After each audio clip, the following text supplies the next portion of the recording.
On the day my husband died, I said nothing about the $28 million building in Manhattan that carried my name. I said nothing about the 17 properties spread across 3 states, nothing about the investment portfolio that had been quietly growing for nearly 3 decades, and nothing about the LLC I had founded the year after my first husband passed. The one that had made me financially independent long before I ever met Robert Hayes. I said nothing, and that silence, that careful, deliberate, patient silence, was about to become the most powerful thing I had ever done. My name is Eleanor Hayes. I am 64 years old, and this is the story of the week I lost everything I thought I had and discovered everything I actually was. The funeral was everything Robert would have wanted, dignified, unhurried, filled with the kind of quiet reverence that suited a man who had moved through the world with measured steps and careful words. The church was full, not overflowing, but genuinely full, which said something true about a person. These were not obligation attendees. These were people whose lives Robert had actually touched, whose businesses he had advised, whose grandchildren he had watched grow up at neighborhood barbecues and 4th of July gatherings. I sat in the front pew wearing my navy blue dress, the one Robert always said brought out the color of my eyes. I had chosen it deliberately that morning, standing in front of the closet for longer than I needed to, running my fingers along the fabric like I was holding on to something. I held my composure the entire service, held it like a shield, like a second spine, because if I let it go for even one moment in that church, I was afraid I would not be able to pick it up again. Everyone kept saying what a devoted wife I had been, how I had cared for Robert through those final 8 months of illness without a single complaint, how I had driven him to every appointment, learned the names of every medication, sat beside his hospital bed reading aloud from the John Grisham novels he pretended to find lowbrow but secretly loved. The whispers followed me up and down the aisles during the reception, warm and well-meaning and slightly exhausting. Such a devoted wife, such a strong woman. Robert was so lucky to have her. If only they had known the half of it. Robert's eldest son, Daniel, gave the eulogy. He was 38 and handsome in the way that men are handsome when they have never had to work very hard for anything. Good bones, easy confidence, a smile that arrived just a half-second too late to be completely genuine. His words about his father were beautiful. I will give him that. He spoke about integrity and persistence and the quiet dignity of a man who built something from nothing. I listened and nodded and accepted condolences with the appropriate expressions. His daughter Stephanie read a poem, something about light and legacy that she had clearly found online that morning, but delivered with enough feeling that several people in the back rows reached for tissues. Her husband Greg stood beside her with his hand on the small of her back and his eyes doing quiet calculations around the room. I noticed the way he looked at the stained glass windows, then at the organ, then at the flower arrangements, the way a person looks at things when they are trying to estimate what they cost. And then there was Tyler. Tyler was Robert's youngest, 33 years old, the one I had known the longest and the best, because he had been 12 when Robert and I married, and I had been the one who helped him with algebra homework at the kitchen table and drove him to soccer practice when Robert was traveling for work. Of the 3 children, Tyler had always been the one who felt most like mine, the one who called me on birthdays, the one who had, just 2 years ago, hugged me at Christmas and said, quietly, so his siblings wouldn't hear, "I'm really glad Dad found you, Eleanor." He stood near the back of the church during the service, which I thought was odd. He kept his distance from me at the reception, which I thought was odder still. When our eyes met once, briefly, across the room, he looked away first.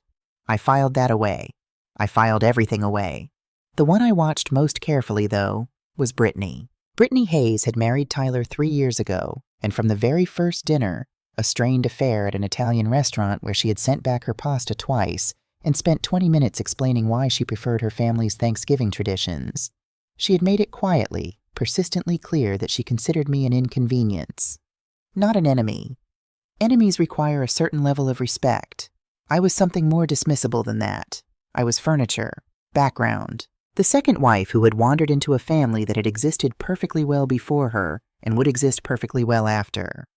At the funeral, she wore a black dress that was just slightly too elegant for a graveside service, with heels that clicked on the church floor in a way that drew attention. She moved through the reception like a woman doing inventory, pausing near the antique sideboard in the hallway, studying the oil painting above the fireplace, running one finger lightly along the edge of the mahogany dining table as she passed it. Her eyes were busy the entire afternoon, measuring, calculating, arriving at figures. She smiled at me twice. Both times the smile stopped precisely at her cheekbones. The last guest left at 8:30. I was in the kitchen loading the dishwasher, a simple physical task that gave my hands somewhere to be while the rest of me struggled to stay upright. When I heard the footsteps, heavy and deliberate, stopping at the kitchen threshold the way footsteps stop when someone wants to be heard arriving, I didn't turn around. "Well," Brittany said, "that's over with." I kept loading plates. "Thank you for helping organize everything. Robert would have—" "Cut it, Eleanor." Her voice was sharp enough that I actually felt it, a small, involuntary contraction somewhere in my chest. I turned around. She stood in the kitchen doorway with her arms crossed, the morning wife expression fully removed now, replaced with something brisk and businesslike. Behind her, Tyler stood slightly to her left, his eyes on the floor. Stephanie leaned against the doorframe. Daniel had positioned himself just behind Brittany's right shoulder, like a second. It felt like a tribunal. "I'm sorry," I said. "The grieving widow routine," Brittany said. "You can drop it. We need to discuss practical matters." The dishwasher hummed. Outside, a car drove past slowly. "What practical matters?" "This house, Robert's assets, the business." She said each item crisply, like bullet points in a presentation she had rehearsed. "The four of us have talked it over. We think it would be best, for everyone, if you started looking for your own place." The kitchen seemed to tilt slightly. "My own place," I repeated. Stephanie cleared her throat. "What Brittany means is that this house is quite large for one person. The upkeep alone— Are you telling me to leave?" My voice came out quieter than I intended. "My husband died this morning. Are you telling me to leave my home?" Brittany's expression didn't change. "I'm telling you to be realistic, Eleanor. You're 64 years old. Robert provided for you while he was alive. The house, the lifestyle, the security. But that was Robert's money, Robert's success." She glanced around the kitchen the way she had glanced at the dining table earlier, appraising. "The family needs to make some hard decisions about the estate. It would be easier for everyone if we handled things directly. I have lived in this house for 15 years, and it's been a lovely arrangement, I'm sure," Daniel said, his first contribution to the conversation. "But Dad would want us to be practical. There are 3 of us, plus grandchildren to think about. College funds, retirement planning."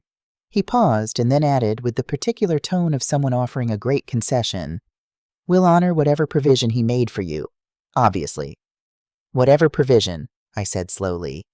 "Let's be honest about what this is." Brittany took one step closer. "You were his second wife. You didn't build anything with him. You weren't his business partner. You didn't contribute financially. You were just there." Just there. I stood in my kitchen, in my house, on the worst day of my life. And I heard those 2 words drop into the room like stones into still water. Just there. 38 years of marriage. 8 months of driving him to chemotherapy appointments and sitting in waiting rooms with bad coffee and worse magazines, holding his hand while nurses explained things in careful voices. 15 years of this house.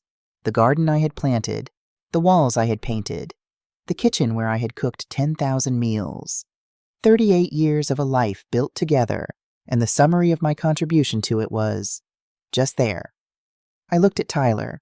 I don't know exactly what I was hoping for. Some remnant of the boy who had once fallen asleep on my shoulder during a long car ride. Some echo of the young man who had told me, just 2 years ago, that he was glad his father had found me. Something. He was looking at his shoes. "I think tonight would be a good time to start packing," Brittany continued, her voice softening slightly into something that was apparently meant to sound kind.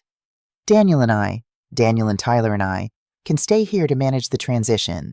There are some lovely communities not far from here. Senior living, very comfortable. I'm sure you'd find something." "Okay," I said. The word fell into the room and sat there. Brittany blinked. "Okay?"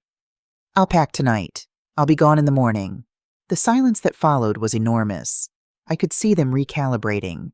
They had expected tears or arguments, or the kind of desperate pleading that would justify everything they were doing. Instead, I turned back to the dishwasher and continued loading plates with steady hands. "Well," Brittany said after a moment.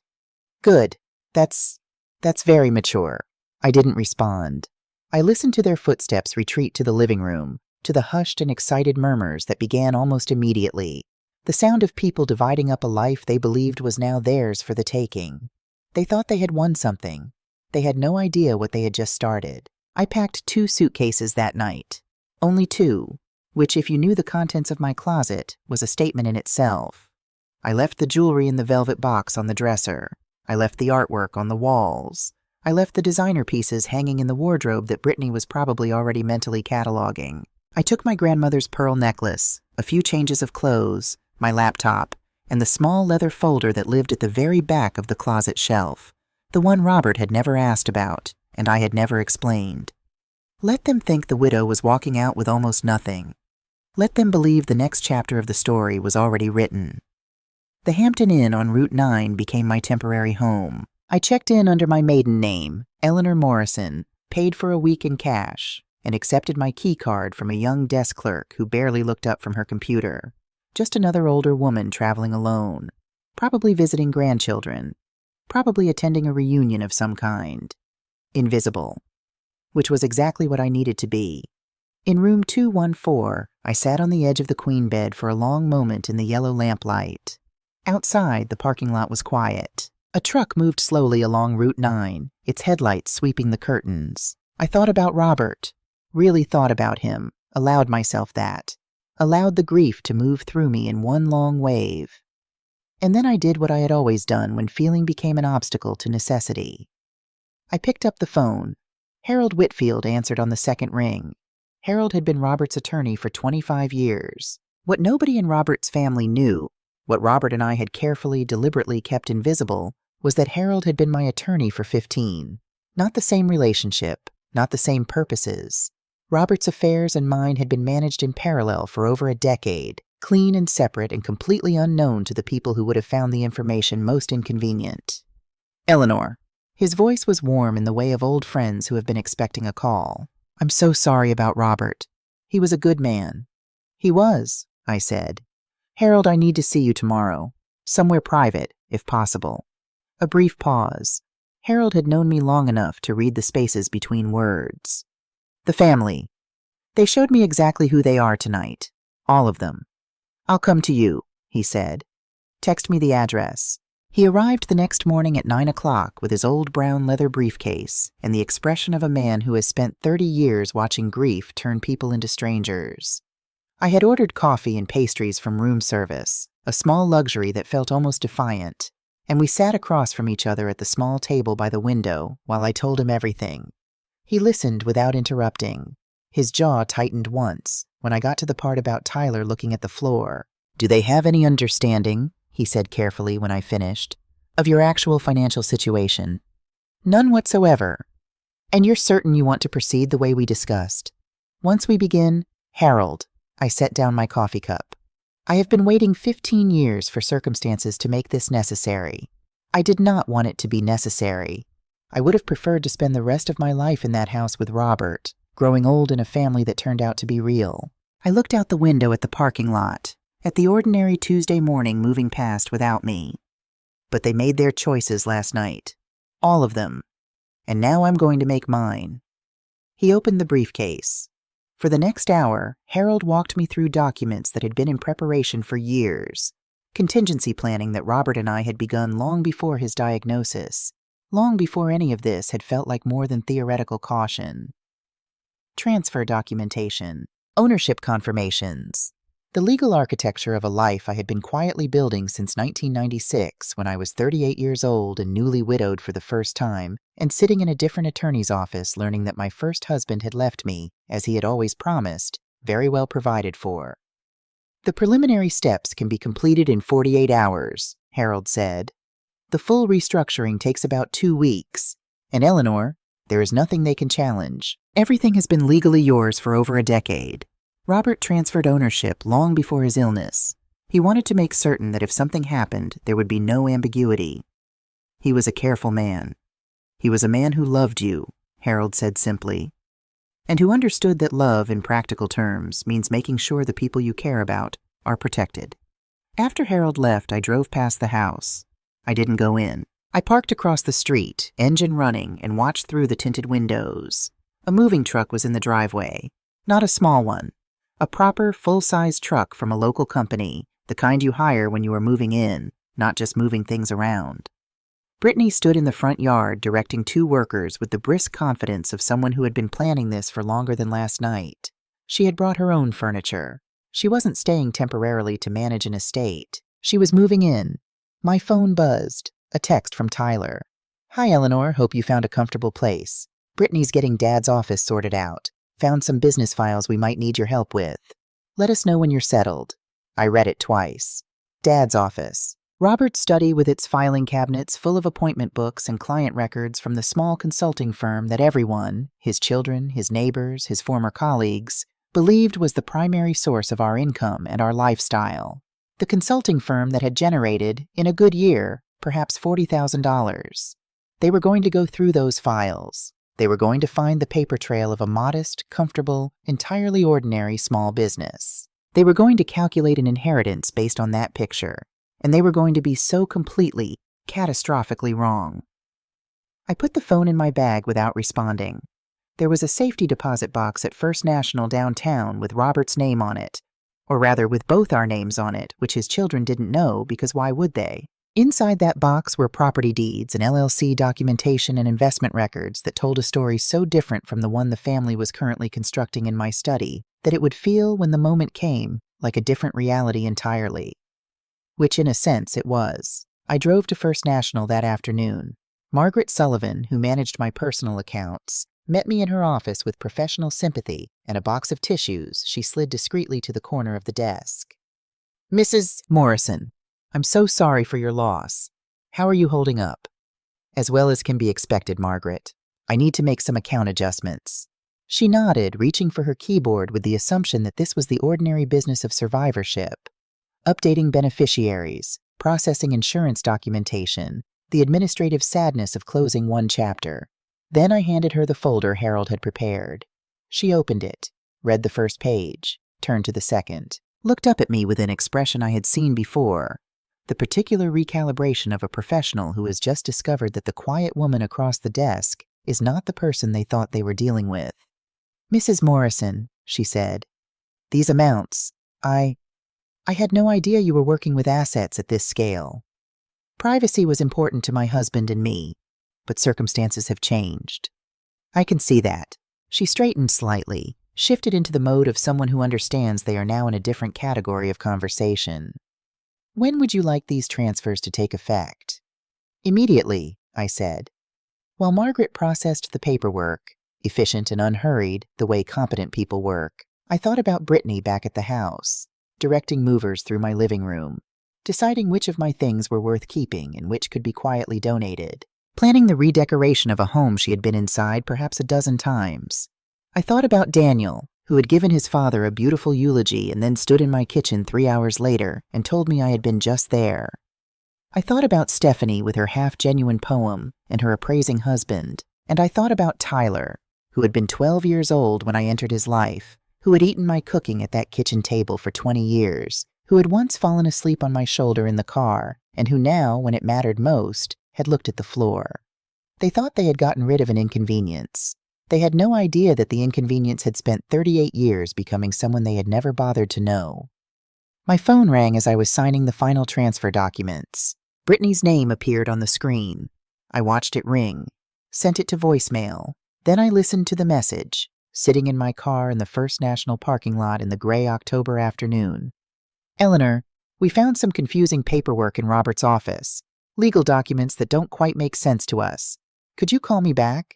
We might need you to explain a few things." Confusing paperwork. I could picture exactly what they had found. The outdated reference documents Robert had kept in the bottom drawer, the ones that pointed to assets that no longer existed in his name. The breadcrumbs that led nowhere, by design. They were getting nervous. The financial picture wasn't adding up the way they had expected. Numbers that should have been there weren't. Names that should have appeared didn't. Good. I deleted the message without responding. Let them wonder. Let them spend the evening trying to make the math work. Let them lie awake tonight in my house, in my bedroom, in my life, adding up figures that refuse to resolve. On Friday morning, Harold called with the news that made me smile for the first time since the funeral. "They've hired an attorney," he said. "Have they?" "Someone named Jackson Morrison, out of Morrison and Associates. No relation to you, I assume." "Never heard of him." "He's requesting a formal reading of the will. All named parties present. Monday afternoon at 2 o'clock. I watched a sparrow land on the parking lot railing outside my window, consider the world for a moment, and fly away. "Perfect," I said. "Eleanor." Harold paused in the way that meant he was about to say something he had chosen carefully. "Are you sure you're ready for this? Once we walk into that room, once we lay everything out, there is no version of this where things go back to the way they were."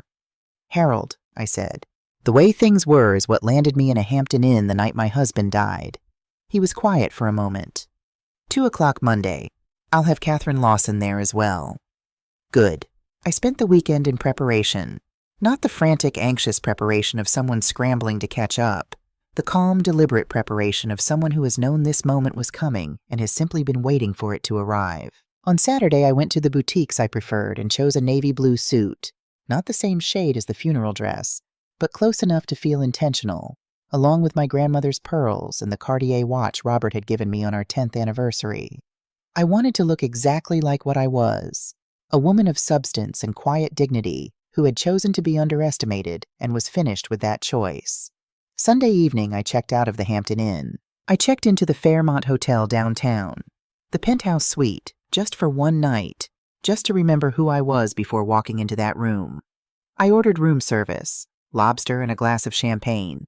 I sipped slowly by the window looking out at the city and reviewed Harold's documents one final time. Everything in order, everything legal, everything true. I went to sleep early and slept better than I had in months. Monday arrived gray and quiet, the way October mornings do when they mean business. I dressed carefully, applied my makeup with precision, took one last look in the full-length mirror at the woman looking back at me, 64 years old, clear-eyed, steady, and said nothing to her, because nothing needed to be said. I arrived at Morrison and Associates at 1:45. The receptionist, a young woman in her mid-20s, looked up from her desk and did the thing people had been doing to me my entire adult life. Took me in, categorized me, and filed me in the section marked not particularly significant. "You're here for the Hayes estate reading?" "I am," I said pleasantly. "I'm Eleanor Hayes, the widow." Something in the way I said it made her look up again, more carefully this time. But before she could respond, voices erupted from down the hall, familiar voices, louder than the setting required. "Why does she even need to be here? She's not a real beneficiary." "Brittany, the law requires all named parties to be present." An unfamiliar male voice. Jackson Morrison, presumably. "She never contributed anything to that estate." Daniel. I sat down in the leather chair nearest the window, folded my hands in my lap, and listened to them argue about me like I was a logistical problem to be managed. The receptionist kept glancing over with an expression that had shifted from dismissal to something closer to uncertainty. I looked, I imagine, exactly like the quiet older woman they expected me to be. At exactly 2 o'clock, Harold arrived. He nodded to me with professional courtesy. Not warmly, not in a way that suggested we had spent 6 hours over the past 5 days planning this moment, but with the appropriate reserved acknowledgement of an attorney greeting a client. Behind him came Catherine Lawson. Catherine was 50, sharp-featured, with the kind of self-possessed stillness that came from decades of walking into rooms where people underestimated her and leaving those rooms having won. She extended her hand to me with a brief, cool smile. "Mrs. Hayes, I've been thoroughly briefed on your situation." "Then you know everything you need to," I said. The conference room was larger than necessary, a long, polished table that could have seated 20, with leather chairs and a water pitcher, and the slightly airless formality of a room where difficult news gets delivered. The family had arranged themselves on one side with the instinctive solidarity of people who believe they are about to receive something. Brittany at the head, flanked by Tyler and Stephanie, with Daniel positioned slightly behind them. They wore good suits, expensive watches, the carefully assembled armor of people expecting a ceremony of confirmation. I took the seat directly across from them. Harold sat to my left, Catherine to my right. Jackson Morrison, a soft-looking man in his mid-50s who appeared increasingly overwhelmed by the afternoon he had walked into, cleared his throat, mopped his forehead once with a folded handkerchief, and began. The standard language, the declarations of sound mind, the preliminary bequests to charity, the careful procedural language of an instrument that had been drawn up with precision and intention. And then, to my beloved children, Daniel, Stephanie, and Tyler, I leave the sum of $50,000 each, to be distributed in equal measure. The shift in the room was immediate and physical. I watched 3 faces process the same number simultaneously, Brittany's mouth tightening by a fraction, Stephanie's brow contracting, Daniel leaning forward slightly as if he had misheard. 50,000 each. Generous for most families. Devastating for people who had spent a week redecorating my living room in their minds. Jackson Morrison continued. And to my beloved wife, Eleanor Morrison Hayes, I leave the remainder of my estate, including all properties, investments, and business interests held in my name, to be hers absolutely and without restriction. The silence that followed was the loudest thing I had heard since the morning Robert died. "Excuse me," Brittany said, her voice bright and sharp as broken glass. "Could you read that last part again?" Jackson Morrison looked like a man who very much wished he were somewhere else. He read it again. "What exactly," Stephanie said, "does remainder of the estate include? We're talking about the house? The business? What are we—" "According to these documents," Catherine said with the perfect, unhurried calm of someone who has been waiting for this exact moment, "Mrs. Hayes inherits all real property, all financial accounts, all business assets, and all personal property not specifically designated elsewhere in the instrument." "That's impossible." Daniel's voice was flat. "Dad would never leave us $50,000 each. He had a house, a business, investments." "Mr. Hayes." Harold's voice was quiet and immovable. "Your father was very specific about his intentions, and entirely within his legal rights. She never earned any of it." Brittany's composure broke the way composure breaks when it was assembled in a hurry, suddenly, completely, with an edge of something almost like panic underneath. "She never worked a day in her life. She never contributed anything. She was just there." The room went still. Just there. Twice now. The same 2 words. I stood up. "You're right, Brittany," I said. She blinked. "I never contributed anything to Robert's consulting business. His reputation in this community, his client relationships, his professional accomplishments, that was entirely him. I had nothing to do with any of it." Confusion moved through the room like a current. This was not what they had expected. "But," I said, and I allowed the word to settle for a full second before continuing, "Robert's estate is not what you believe it to be, and I am not who you believe me to be." I nodded to Catherine. She reached into her briefcase and removed the first folder. The real story was about to begin. Catherine Lawson placed the first folder on the table the way a surgeon sets down a scalpel, with complete control, without hurry, with the quiet authority of someone who knows exactly what the instrument is about to do. The room watched her. Brittany watched her the way a person watches something they cannot yet identify as dangerous, but whose instincts are already whispering a warning. "Perhaps," Catherine said, in the crisp, unhurried voice of a woman who had spent 30 years being the most prepared person in any room she entered, "we should begin by clarifying exactly what constitutes Robert Hayes's estate, and what does not." Jackson Morrison shifted in his chair. "I'm not certain I follow the distinction." "The distinction," Harold said, leaning forward slightly, "is between assets Robert owned and assets Robert occupied. They are not the same list." I watched Brittany's face. The confidence she had worn into this room, the same confidence she had worn into my kitchen 6 days ago, the same brisk certainty of a woman who believes she has already won, was beginning to develop a hairline fracture along its surface. Not visible to everyone, but I had spent 38 years learning to read rooms. I saw it. "Of course they're the same list," Daniel said. He had the particular impatience of a man who is accustomed to being right by default. "The house, the business assets, the investments, Dad built all of that. Eleanor was his wife. She was provided for. That's a different thing from ownership." "Is it?" Catherine opened the first folder and slid a single document across the polished table. It traveled the length of the table in a smooth, unhurried arc and came to rest directly in front of Brittany. "This is the deed of title for the property at 12 Birchwood Lane, the home you have been residing in since last Tuesday. Please note the name listed as sole owner." Brittany picked it up. I watched the color leave her face the way color leaves a room when someone turns off a lamp. Not all at once. Gradually, from the outside in. "Eleanor Hayes," she said. The words came out barely above a whisper. "Eleanor Morrison Hayes," Catherine corrected gently. The property was transferred to Mrs. Sim Hayes's sole ownership in 2008, 5 years after her marriage to Robert. Mr. Hayes retained lifetime occupancy rights, which were entirely standard and appropriate given the circumstances. Those rights terminated upon his death last Monday morning. As of that moment, the property reverted completely and exclusively to Mrs. Hayes.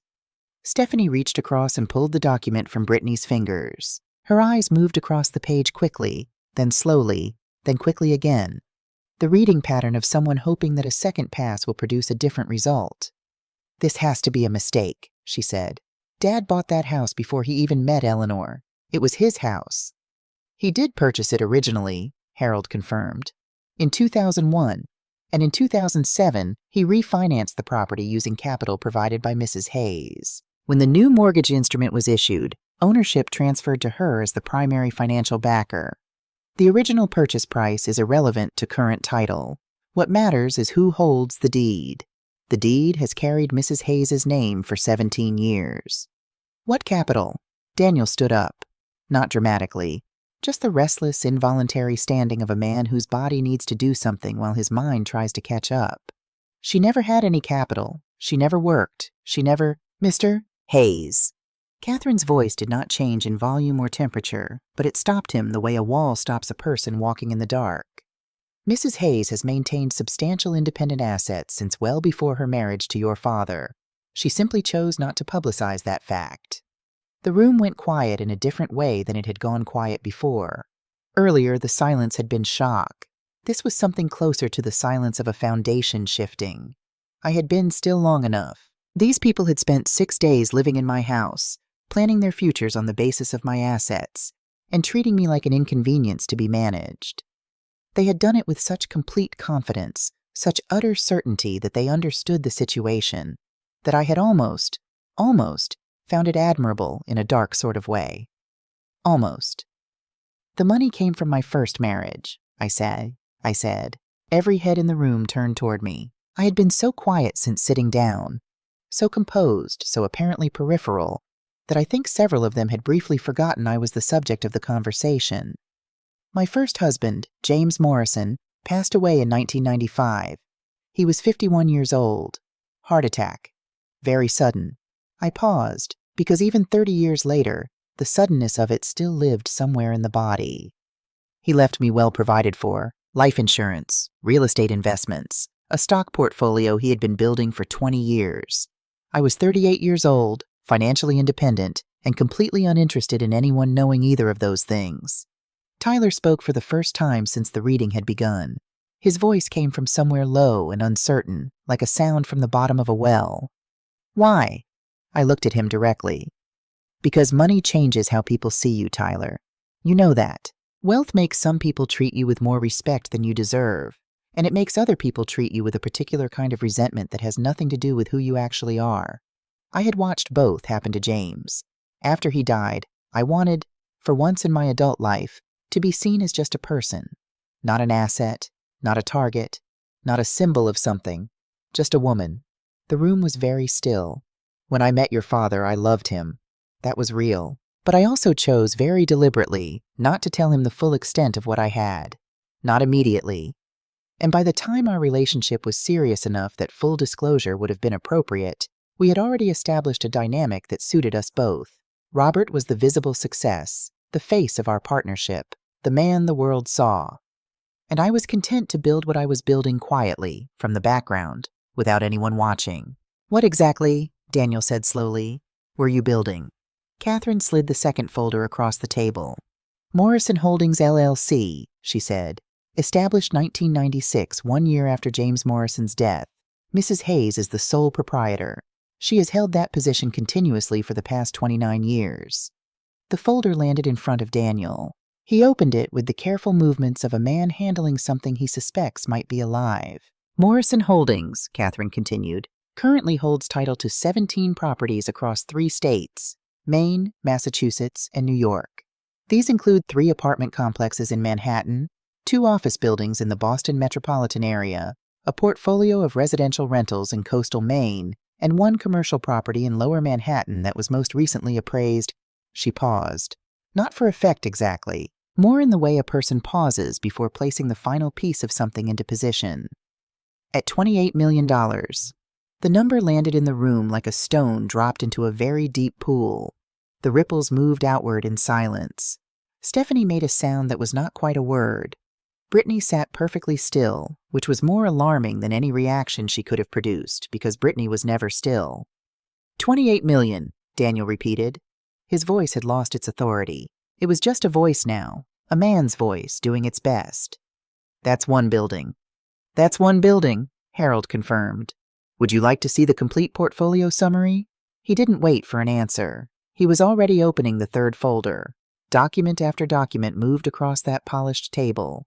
Bank statements from First National showing account balances that made Robert's modest savings look like a rounding error. Investment records detailing stock holdings in 14 companies, several of which were names that any financially literate person would recognize immediately. Property deeds from Kennebunkport to the Lower East Side. Quarterly income reports from Morrison Holdings showing rental revenue that in the most recent fiscal year had generated more money in a single month than Robert's consulting firm had generated in any full calendar year of its existence. The total estimated value of Mrs. Hayes's holdings, Catherine said, consulting the summary sheet with the matter-of-fact precision of someone reading a grocery list, is approximately $47 million. This figure does not include the assets she inherits from Mr. Hayes' estate, which, as we have established, amount to roughly $300,000 in business assets, personal effects, and liquid accounts. $47 million. The words hung in the conference room air like weather. Daniel sat down. Stephanie put both hands flat on the table in front of her, as if she needed the surface for balance. Tyler looked at me with an expression I had never seen on his face before. Not guilt. Not yet. That would come later. Something more disoriented than guilt. The expression of a man discovering that the map he has been using doesn't match the territory he has been standing in. And Brittany looked at me the way people look at something they cannot fit into any category they possess. Not just shock, something that had fear in it, which surprised me. I had not expected fear. "You're lying," she said. But there was no conviction behind it. The words were reflexive, a last defensive gesture. The way a person throws up their hands in front of something that is already past them. "Which part would you like me to document further?" I asked pleasantly. "The part where I have been financially independent since before I met your father-in-law? Or the part where you have been living in my house for the past 6 days without my permission?" "But why?" Stephanie said, and her voice broke slightly on the word in a way that I think she hadn't intended. "Why didn't you ever say anything? Why did you let us think—" "I didn't let you think anything, Stephanie." I kept my voice even, not unkind, but clear. "You chose what to think. I was right there in front of you for 15 years. You chose to see a second wife who had married well and lived comfortably on someone else's success. You chose to see someone who could be dismissed." I paused. "I didn't create that picture. You painted it yourselves because it was more convenient than looking at me clearly." The silence that followed was different from all the other silences in that room. It had a quality of recognition in it. Uncomfortable, unwilling, but real. It was Daniel who spoke first. So Robert's consulting business was something he cared about deeply and was genuinely good at, I said. He found real satisfaction in it. I would never diminish that. But it was not what paid the mortgage on that house. It was not what funded the vacations or the cars or the college contributions he made to each of your educations. I looked at him directly. Those came from me, from accounts that existed before I met your father and were maintained throughout our marriage entirely independently of his finances. "He knew?" Tyler's voice, low. "Dad knew all of this?" "Your father and I had a complete and honest marriage," I said. "He knew everything. He chose, as I did, to keep our arrangement private. He wanted to be seen a certain way by the world, and I respected that. It was his pride and I loved him, so I protected it." I let that land. What I did not expect was that after his death, his children would use that privacy against me. That the story we had carefully maintained, the story where he was the visible success and I was the devoted wife, would be turned into a weapon to remove me from my own life. Brittany opened her mouth. I continued before she could speak. You called me a parasite, Brittany. I said it quietly without heat. You told me I had never contributed anything. You told me to find a senior living facility and be grateful for whatever small provision my husband had left me. I looked at her steadily. You said all of that in my kitchen, in my house, on the night my husband of 38 years died. You said it in front of your husband who said nothing. And you said it with complete confidence, because you were certain you understood the situation. The room waited. The situation, I said, is that Morrison Holdings has generated an average of $2.4 million in rental income annually for the past 8 years. The situation is that the property you moved your furniture into last Tuesday has carried my name on its deed since George W. Bush was in the White House. The situation is that every school trip, every Christmas gift, every college tuition payment that Robert made to his 3 children over the past 15 years was funded, at least in part, by a woman you just told to go find an assisted living facility. I had not planned to say that last part, but it was true, and truth, I have found, tends to arrive on its own schedule. Jackson Morrison was making small sounds that weren't quite words. He had the look of a man who had accepted a routine estate matter and found himself standing in the middle of something that would take him months to process.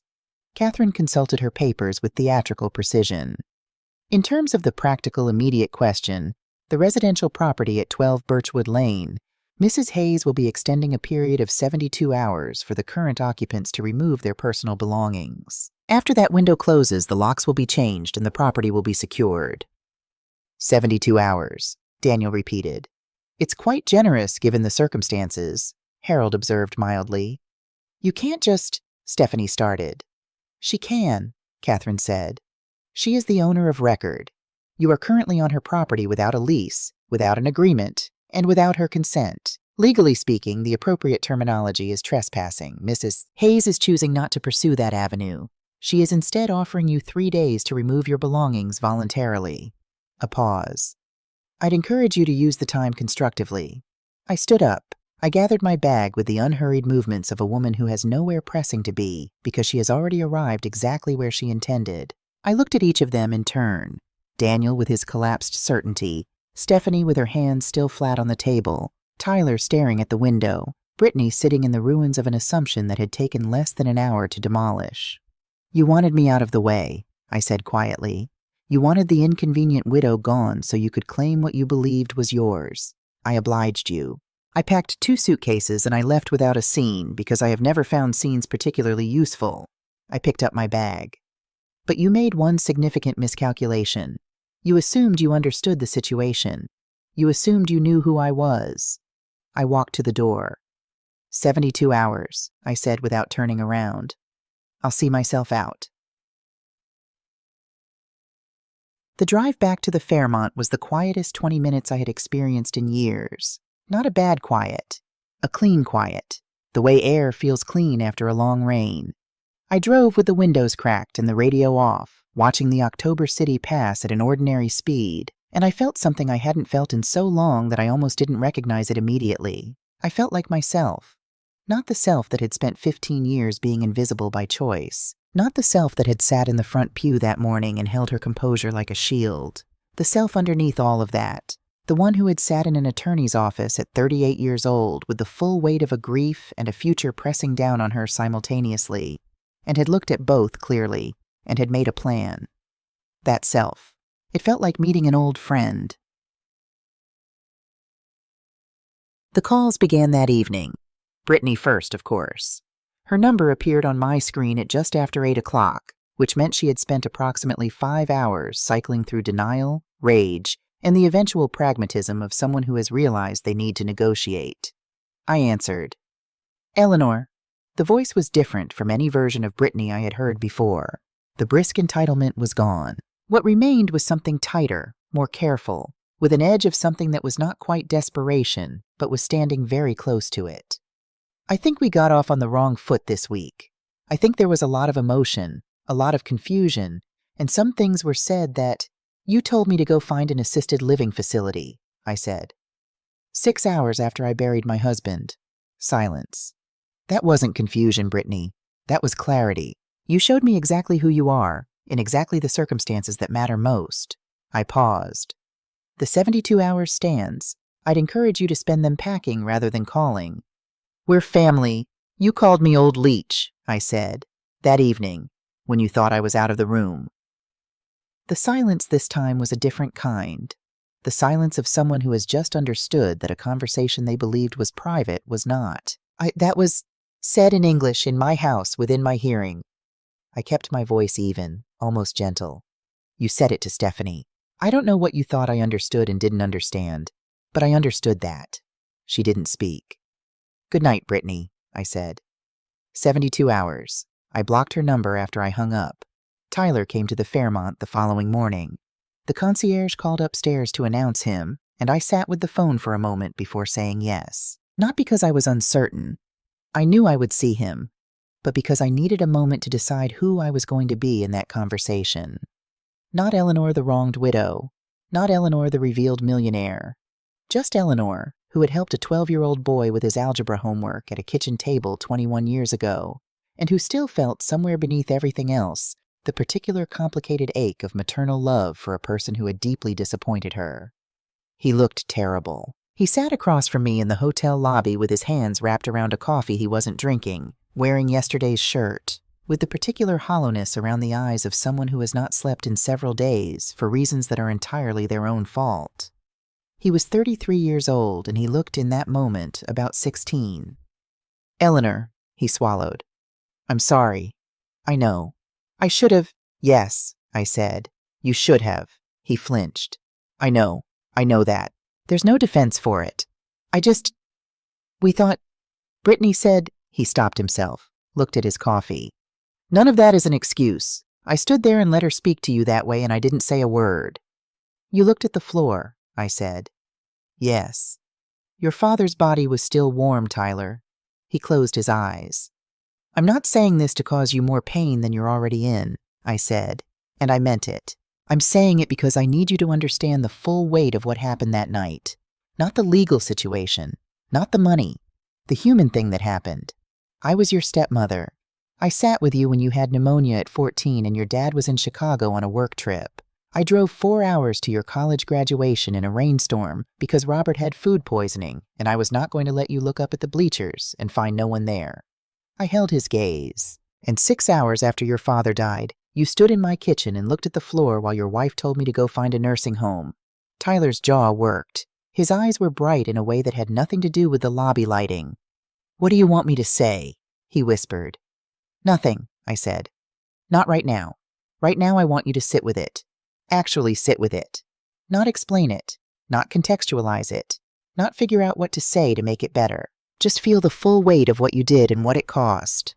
We sat in silence for a long moment. Around us, the Fairmont lobby moved through its ordinary morning.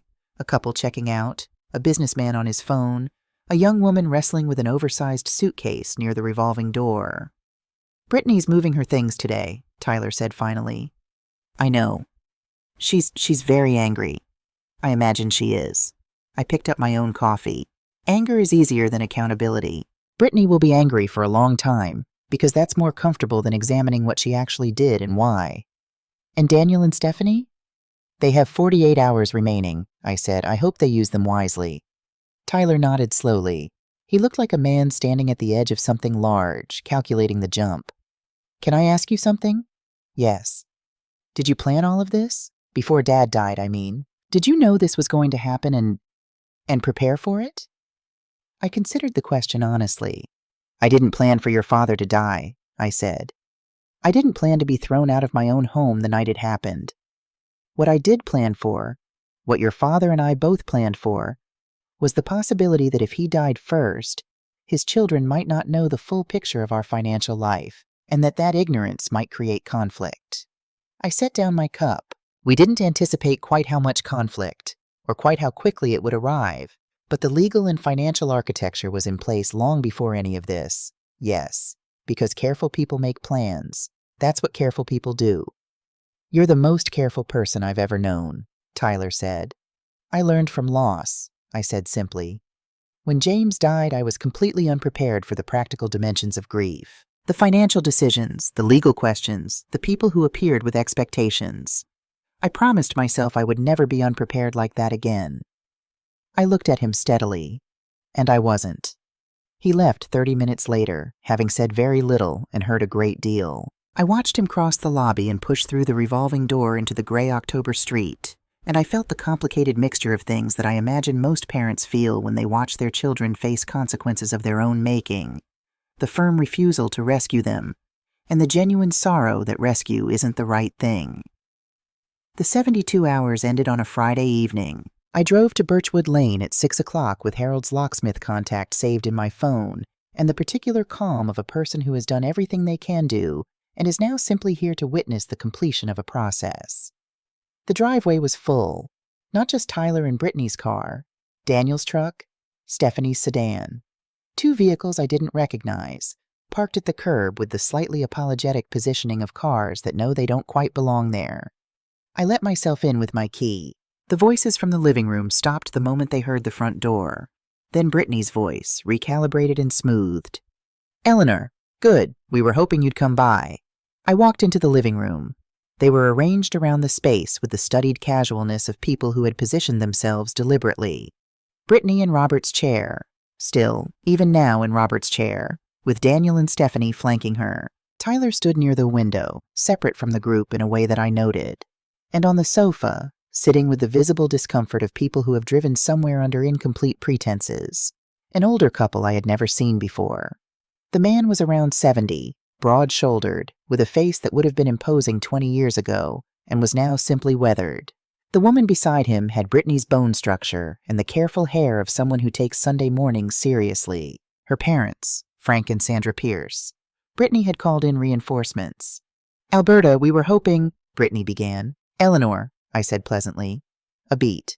"Eleanor, we were hoping we could discuss a reasonable settlement. David and I have put a great deal of work into this property over the past week. We feel there may be grounds for some form of compensation." "You'd like compensation," I said, "for the week you spent living in my house without my permission." The unknown woman on the sofa cleared her throat. "Mrs. Hayes," she said carefully, "I don't think we've been properly introduced. I'm Sandra Pierce, Brittany's mother, and this is my husband Frank." "How nice to meet you," I said. "I hope Brittany has explained the situation accurately."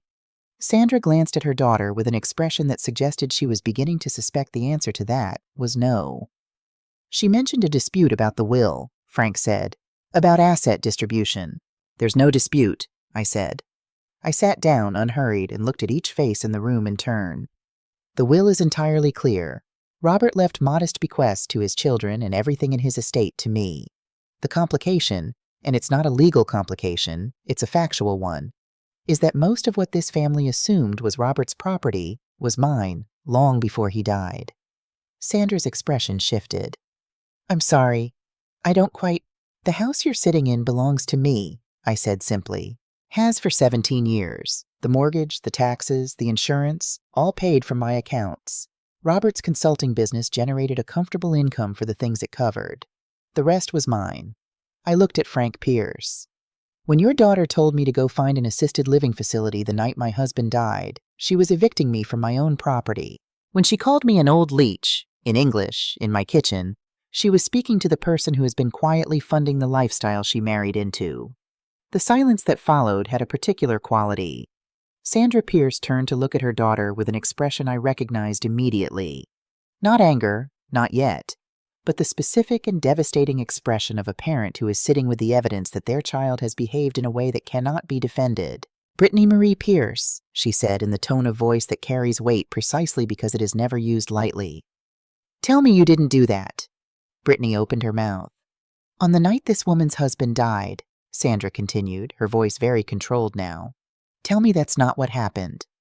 "Mom, it's more complicated than—" "Frank!" Sandra stood up. "We're leaving." Frank Pierce rose with the deliberate movement of a man who has chosen his position. He turned to me with the careful dignity of someone who is deeply embarrassed and handling it by choosing to meet the moment directly. "Mrs. Hayes, I want to apologize on behalf of our family. If Brittany treated you that way, at that moment, in your own home, then whatever she was hoping to find here tonight is more than she deserves."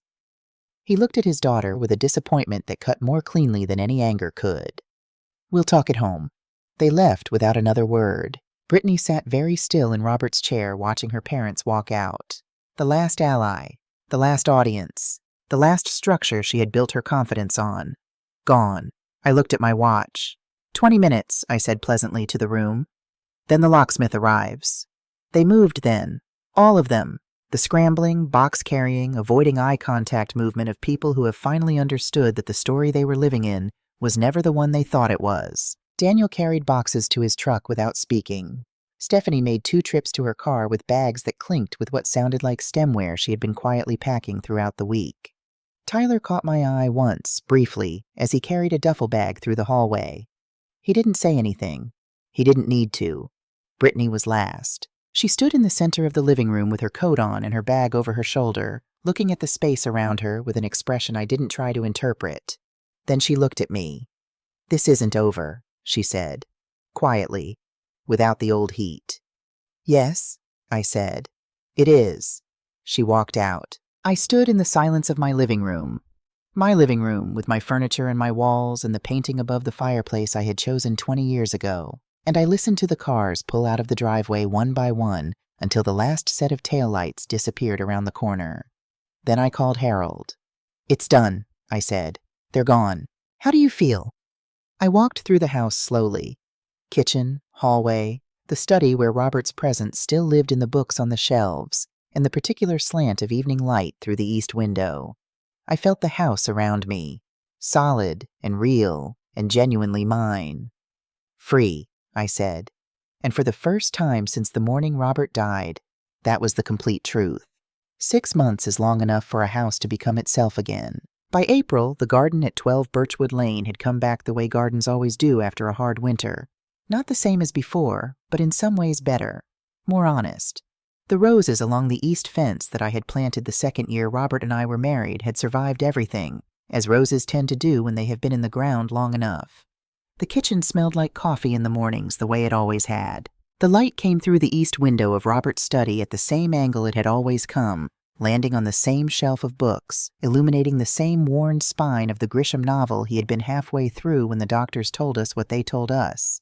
I had not moved that book. I was not ready to move it yet. And I had learned in the years since James died and in the months since Robert that grief does not respond well to schedules. It arrives when it arrives. It asks for what it needs.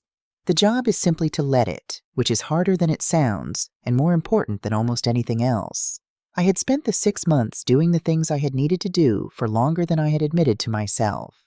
I had breakfast at the kitchen table in the mornings without performing composure for anyone. I walked the neighborhood in the late afternoons when the light was good, sometimes stopping to talk to neighbors who had known Robert and wanted to remember him out loud, which I found I didn't mind. I had dinner twice with Harold and his wife, and once, unexpectedly, pleasantly, with Margaret Sullivan from First National, who turned out to have a dry, precise sense of humor that I found genuinely good company. I gave myself permission, in other words, to simply live. The legal matters had resolved cleanly. Daniel had retained Jackson Morrison for approximately 3 weeks before apparently concluding that there was nothing to litigate and quietly letting the engagement lapse. Stephanie had sent a brief, formal note through her own attorney acknowledging the estate distribution and requesting no further contact. Both of them had taken their $50,000 and their silence, and I had accepted both without comment. From Brittany, nothing. Harold had mentioned, in passing, that Tyler and Brittany's marriage had not survived the autumn. He hadn't elaborated, it wasn't his information to share, and I hadn't asked. Some things resolve themselves without requiring your participation, and it is enough simply to leave them alone. I thought about Tyler sometimes, more than I had expected to. I thought about the boy who had fallen asleep on my shoulder on a long drive home from a soccer tournament when he was 13 years old. So completely, trustingly asleep that I hadn't moved for 40 minutes, even though my arm had gone numb. Because there was something in the absolute surrender of a sleeping child that feels like a privilege, like being trusted with something genuinely fragile. I thought about the man who had stood in my kitchen and looked at the floor. I thought about the distance between those two people and what it would take to cross it, or whether crossing it was even possible, or whether some distances, once opened, simply became the permanent geography of a relationship. I didn't have an answer. I had learned at 64 that not having an answer is sometimes the most honest position available. The call came on a Tuesday morning in early April, while I was in the garden with my coffee and the particular contentment of someone who has nowhere to be until she decides to be there. The number was unfamiliar, a local exchange I didn't recognize. I answered. Mrs. Hayes, a woman's voice, calm and professional. This is Dr. Patricia Wells at Mercy General Hospital. I'm calling about a patient who has listed you as his emergency contact. The coffee cup stilled in my hand. Tyler Hayes, Dr. Wells continued. He was brought in approximately 2 hours ago following a motor vehicle accident. He's stable. I want you to know that first. No life-threatening injuries. But he's asking for you specifically, and you're the only contact we have. Emergency contact. Of all the information in that sentence, the accident, the hospital, the stability, it was those 2 words that stopped me. Emergency contact. Not Brittany, not Daniel or Stephanie, not a friend or a colleague or a neighbor. After 6 months of silence, after everything that had happened in that conference room and in my living room and in the lobby of the Fairmont Hotel, after all of it, when Tyler Hayes had filled out a form asking who should be called if something went wrong, he had written my name. I sat with that for a moment. Outside, a pair of sparrows were conducting some urgent negotiation in the rose bushes along the fence. The morning was cool and clear, the kind of April day that feels like a genuine promise rather than a seasonal formality. I'll be there in 20 minutes, I said. I changed out of my gardening clothes and into a simple blue dress, not the navy of the funeral, something lighter, and drove to Mercy General with the particular focused calm of someone who has learned through repeated experience that hospitals require you to be more present than almost anywhere else. They have a way of insisting on it. Dr. Wells met me briefly in the corridor outside Tyler's room. Mid-50s, efficient, with the practiced kindness of someone who delivers difficult information for a living and has learned to do it cleanly. Left tibia fracture, 2 cracked ribs, mild concussion, she said. He'll be here 2 or 3 days. He's been asking for you since he was coherent enough to ask for anyone. How did it happen? Icy patch on the overpass on Route 12. He wasn't speeding, just wrong place, wrong moment. She paused. He mentioned when we were getting his contact information that you were his stepmother. Yes, I said. And then, because it was true and because truth matters. For 21 years. She nodded once with an expression that understood more than it said, and left me at the door. The room was standard hospital issue. White walls, adjustable bed, the soft mechanical hum of monitoring equipment, a window showing a parking structure and a narrow strip of April sky. Tyler lay in the bed with his left leg elevated and his right arm in a sling, wearing a hospital gown that made him look younger than 33, in a way that had nothing to do with vanity and everything to do with the particular vulnerability of the horizontal. He turned his head when he heard the door. Eleanor. The word came out with relief so genuine and unguarded that it briefly bypassed all the complicated machinery of my feelings about him and reached something simpler underneath. You came. You're hurt, I said. Of course I came.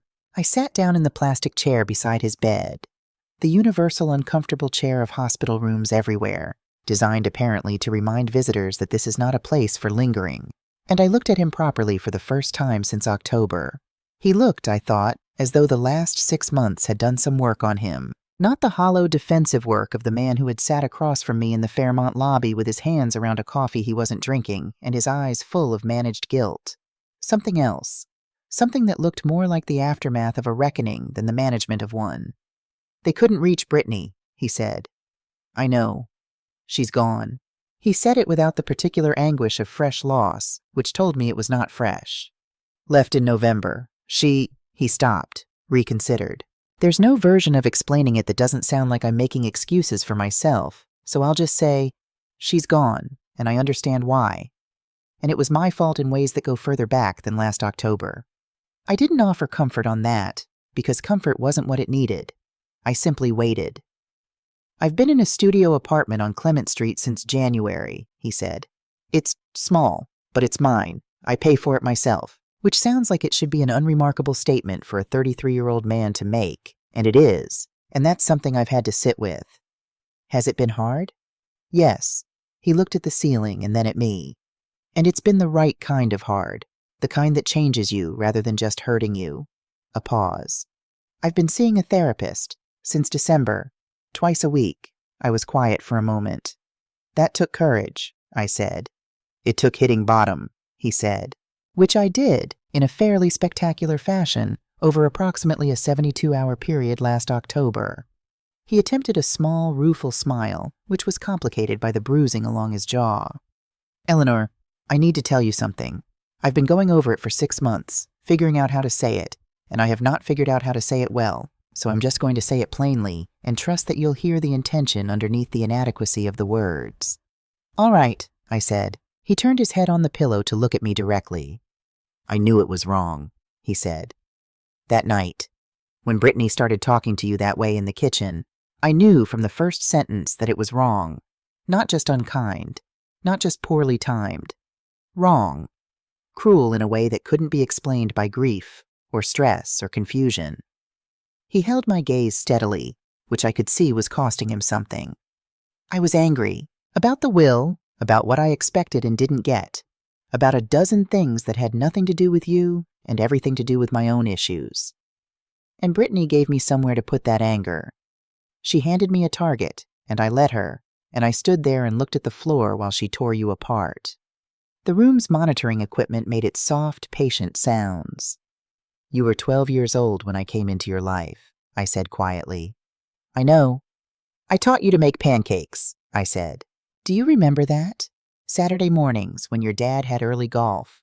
You were 14 and you wanted to make breakfast for everyone and you had no idea how to do it, so we spent an entire Saturday morning making terrible pancakes until they were good ones. Something moved across his face. I remember. You called me on my birthday every year until 3 years ago, I said. When Brittany made it clear she found it unnecessary, he closed his eyes briefly. I came to your graduation in a rainstorm, I continued. 4 hours, Tyler, by myself, because your dad was sick, and I was not going to let you look up at the bleachers and find nobody there. I paused. I sat in the front row and I cheered for you so loudly that the woman next to me asked if I was all right. A sound that was almost a laugh escaped him, despite everything. And 6 hours after your father died, I said, you stood in my kitchen and you looked at the floor. The almost laugh became something else. His jaw tightened. The bright quality returned to his eyes that had nothing to do with the lighting. I know, he said. I know. There is nothing I can say that accounts for that. I have spent 6 months living with exactly what that was, exactly what I did, exactly what it cost you on a night when you deserved, at minimum, basic human decency, and I have no defense. I was weak and angry, and I chose the wrong thing. We sat with that for a moment. Outside the window, a cloud moved across the strip of April sky, and then moved away. Eleanor, his voice was very quiet now. I don't expect forgiveness. I'm not sitting here asking for it. I called you my emergency contact because when I was lying on the side of the road waiting for the ambulance this morning, and I was trying to figure out who I wanted to know, who I wanted to come, your name was the one that was there. He paused. Not because of the money or the house or anything that happened in October, because you're the person who made me pancakes on Saturday mornings and drove 4 hours in a rainstorm. Because you're the closest thing to a mother I have ever actually had.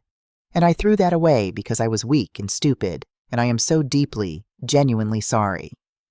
The words fell into the room with the weight of something that had been held for a long time. I looked at this man, this boy I had helped raise, this adult who had failed me in the most significant way, and was now sitting in the ruins of his own choices, asking for nothing except to be heard. And I felt the full, complicated truth of what I felt. I was angry. I want to be honest about that. Not the fresh, sharp anger of October that had moved through me and passed, the way strong weather passes, but something quieter and more honest, a sadness that wore anger's clothes, the grief of a relationship I had valued being revealed as less durable than I had believed. I also felt love, not the uncomplicated love of a parent for a small child. Something harder won than that. The love that remains after disillusionment, which is, I think, the only kind of love that really proves itself. Tyler, I said, I need to tell you something that I have come to understand only recently, something I didn't know how to articulate in October, when I was still in the middle of it. He waited. For 38 years, I said, I was invisible, deliberately, strategically, freely invisible. I chose it, and I would choose it again, because it served important purposes, and because Robert and I both wanted it. But invisibility has a cost that I didn't fully account for. I folded my hands in my lap, choosing the words with care. When you are invisible, people cannot love you. Not really. They can love the role you play. They can love the function you serve. They can love the comfort and stability and warmth that you generate. The pancakes, the graduation attendance, the hand-holding in waiting rooms. But they cannot love you because they don't actually know you. Tyler was very still.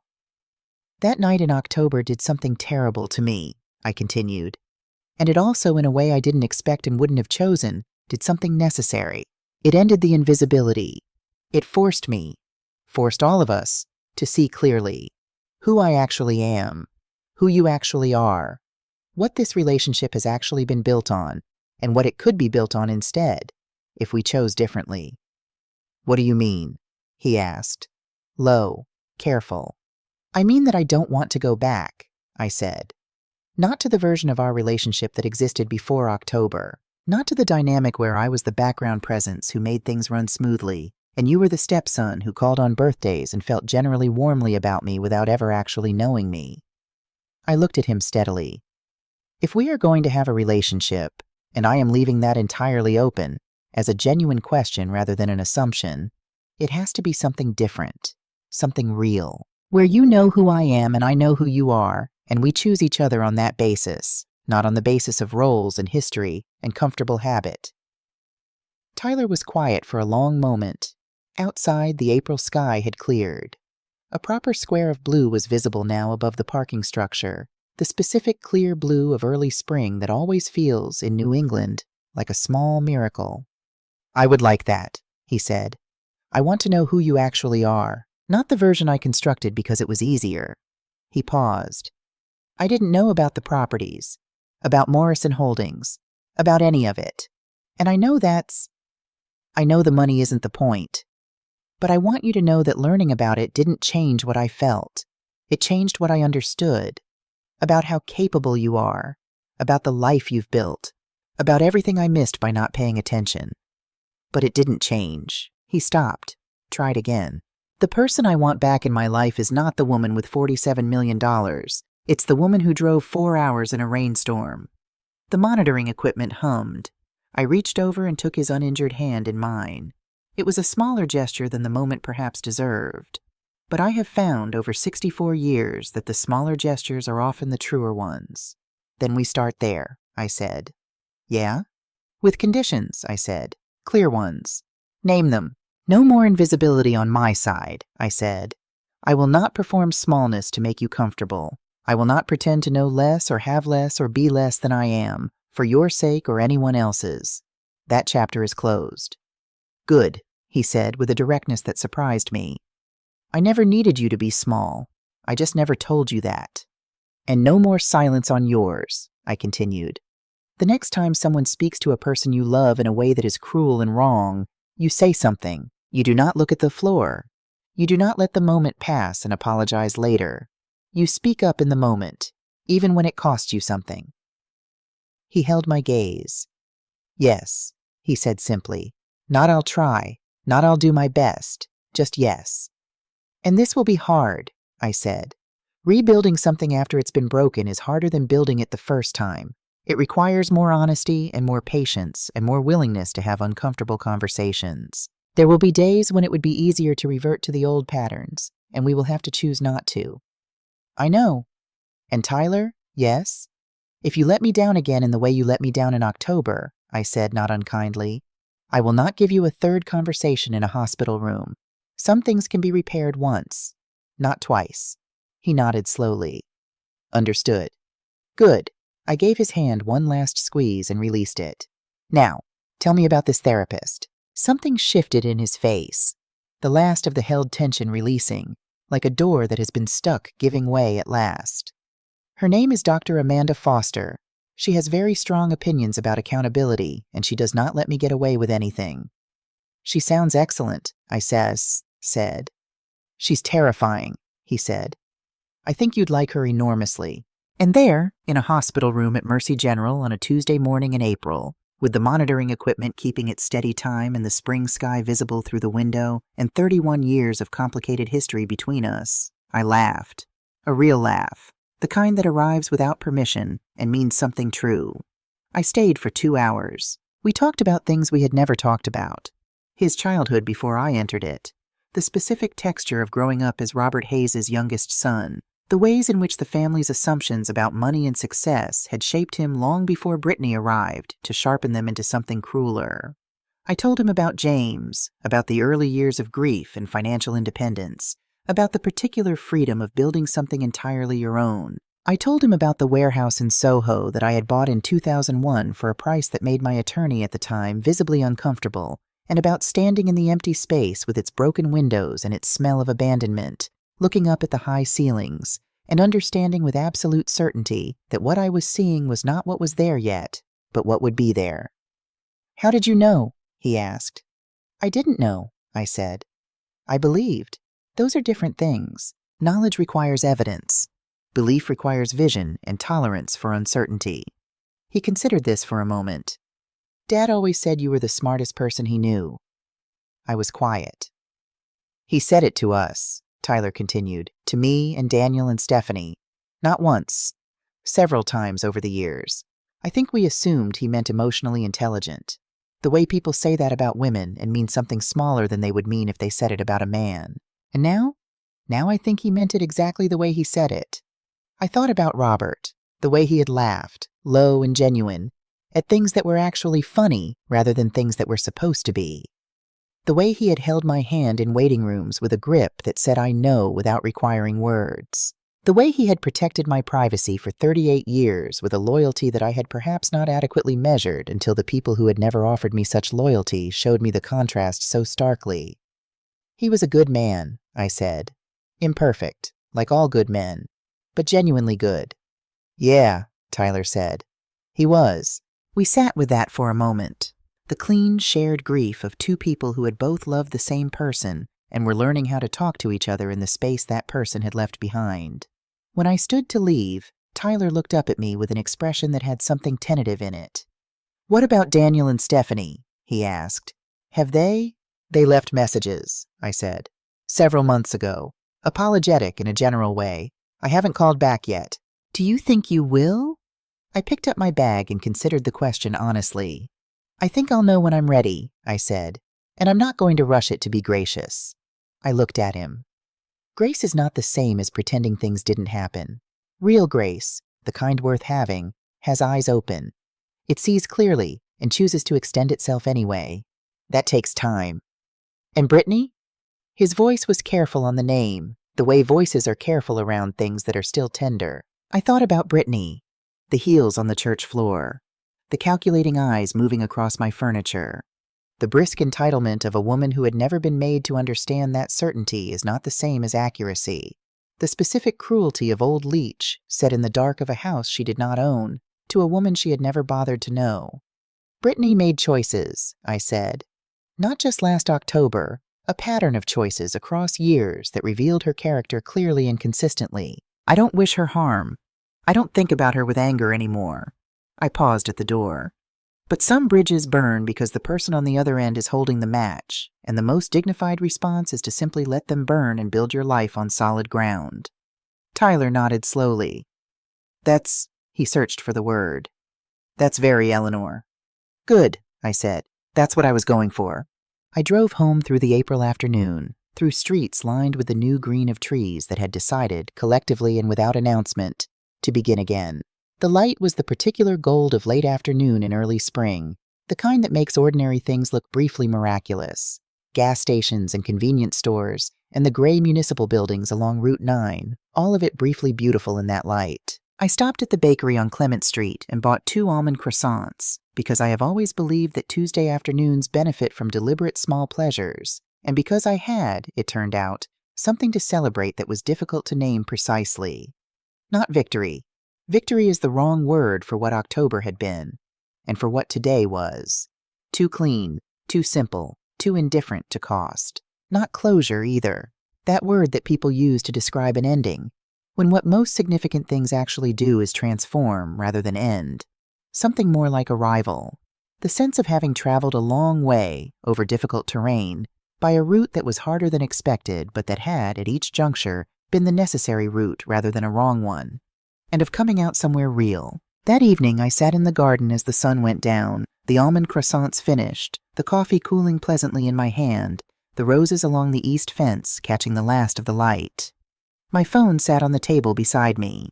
I picked it up, found Daniel's number in my recent missed calls, 6 months old now, the voicemail still saved, and sat with my thumb over the call button for a long moment. Not yet, but soon. The difference between not yet and never is the difference between a door that is closed and a door that has been removed from its hinges. I was not ready to call Daniel today. I would not pretend to be ready to make peace with what he had done simply because it was uncomfortable to have a brother-in-law who had stood in my kitchen and told me I had been just there. That reckoning deserved more time than 6 months, but the door was still on its hinges. I put the phone down and looked at the garden. The roses along the east fence were beginning to bud. By May, they would be fully open, the same deep red they had been for 20 years, reliable as gravity, indifferent to the difficulty of the winter they had just come through. I had planted those roses in the 2nd year of my marriage to Robert, on a Saturday in April, while Robert sat on the back porch with his coffee, and told me they would never survive the New England winters. He had said it gently, not discouraging, just practical. Roses are difficult, Elle. You'd be better off with something hardier. And I had looked at him with the patience of a woman who had been told her whole life that she would be better off with something hardier, and I had planted the roses. They had survived 17 winters. They were budding now. I watched the last of the April light move across them, and I thought about Robert, and about James, and about the particular texture of a life built quietly, in the background, with vision and patience and the tolerance for uncertainty that I had described to Tyler that morning as the difference between knowledge and belief. I had believed in those roses. I had believed in my own worth long before anyone else in that family had understood what they were dealing with. I had believed, even in the Hampton Inn on Route 9, even in the cold shock of that first night, even in the kitchen with the dishwasher humming and the sound of my life being divided up in the next room, that the truth, when it came, would be sufficient. It had been. The last light left the roses. The stars began to appear, one at a time, in the darkening sky. I picked up my coffee, found it perfectly cool, and drank it. There is a thing that people misunderstand about invisibility. They think it is passive, that to be invisible is to be absent, to have retreated, to have failed to occupy the space available to you. But real invisibility, the kind I had practiced for 38 years, is a form of power. It requires discipline and intention, and the ability to hold your own knowledge of yourself steady against the world's insistence on a smaller version of you. It requires being able to sit in a room where people are talking about you as though you are not there, and to know, without needing anyone else to confirm it, exactly who you are and what you are worth. The difference between the woman who had walked into that kitchen on the night of Robert's funeral and the woman who had walked out of that conference room 2 weeks later was not capability. The capability had always been there. The difference was that one of those women had chosen, finally and permanently, to be seen, not for anyone else's benefit, for her own. That is the thing they never understood. Brittany with her calculating eyes, Daniel with his boardroom condescension, Stephanie with her appraising husband. They thought the revelation of my assets was the weapon. They thought the $47 million was how I won. But the $47 million was not the point. The point was this. I had always known what I was worth. I had simply been waiting for the right moment to let everyone else catch up. The garden was fully dark now. Somewhere down the street, a dog was barking at something invisible in the night. The roses were shapes against the fence, breathing in the dark, doing whatever roses do when no one is watching. I was not invisible anymore. But I had learned something, in the month since October, that I wanted to hold on to regardless of what came next. The particular freedom of a woman who is seen clearly and chooses, from that position of clarity, what to extend and what to withhold. Who forgives from strength rather than fear. Who loves with open eyes. Who builds relationships on the truth of who people actually are rather than who she needs them to be. That is not a small thing. In fact, I reflected, finishing the last of my coffee in the cool April dark, it might be the largest thing I have ever owned, and unlike the building in Soho, no one could take it from me.